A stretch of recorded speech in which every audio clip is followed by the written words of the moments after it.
भारत कई मोर्चों पर चीन से तनाव का सामना कर रहा है और हर मोर्चे पर भारत चीन को कड़ी टक्कर दे रहा है।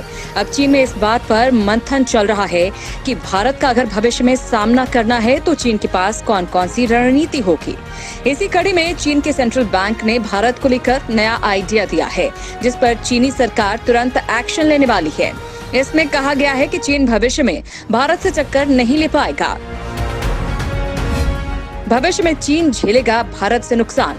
चीन के सेंट्रल बैंक ने चीन के विकास को लेकर एक रिपोर्ट पेश की है, जिसमें बताया गया है कि चीन धीरे धीरे बूढ़ों का देश बनता जा रहा है और अगर चीन में जनसंख्या नियंत्रण कानून को पूरी तरह से खत्म नहीं किया गया तो वो विकास के हर पैमाने पर पिछड़ जाएगा। चीन के सेंट्रल बैंक ने कहा कि अगर भविष्य में भारत से मुकाबला करना है तो चीन को फौरन जनसंख्या नियंत्रण को लेकर लगाए गए सभी कानूनों को खत्म कर देना चाहिए। अगर चीन चाहता है कि वो आगे चलकर यंग इंडिया से जनसंख्या की दृष्टि से भारत का मुकाबला करे तो चीन को जनसंख्या नियंत्रण को लेकर लगाए गए सभी कानूनों को खत्म करना होगा। चीन की सेंट्रल बैंक की रिपोर्ट। चीन की सेंट्रल बैंक द्वारा जारी वर्किंग पेपर रिपोर्ट में कहा गया है कि चीन में बड़ी संख्या में आबादी का बूढ़ा होना खतरे की घंटी है। इस रिपोर्ट में भारत को चीन के लिए सबसे बड़ा खतरा बताया गया है।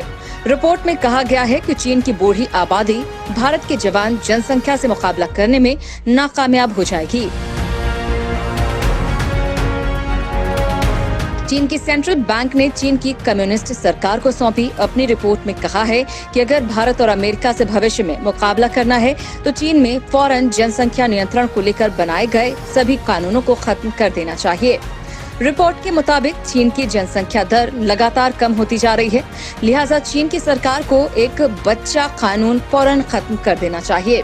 आपको बता दें कि चीन में वन चाइल्ड पॉलिसी 1970 में बनाया गया था और 2016 में वन चाइल्ड पॉलिसी को शर्तों के साथ हटा लिया गया था। बढ़ानी होगी चीन की जनसंख्या। ये रिपोर्ट भारत और अमेरिका से भविष्य में होने वाले संभावित मुकाबले को लेकर ही तैयार की गई है। चीन की सेंट्रल बैंक की रिपोर्ट में कहा गया है कि चीन को भविष्य के बारे में सोचते हुए, खासकर 2035 को लेकर सोचते हुए लोगों को ज्यादा संख्या में बच्चों को जन्म देने के लिए प्रोत्साहित करना चाहिए। इस रिपोर्ट में कहा गया है कि चीन की सरकार को महिलाओं को प्रसव के समय होने वाली दिक्कतों से निजात दिलाने के लिए अभियान चलाना चाहिए। रिपोर्ट में कहा गया है कि चीन में बच्चों को लेकर सरकार को नीति बनानी चाहिए, जिसमें बच्चों के जन्म, उनका पालन पोषण, मां की सुरक्षा, बच्चों की पढ़ाई को भी चीन की सरकार को ध्यान में रखना चाहिए। इस रिपोर्ट में ये भी बताया गया है कि देर से ही सही लेकिन भारत को अपनी जवान आबादी का फायदा मिलना शुरू हो जाएगा।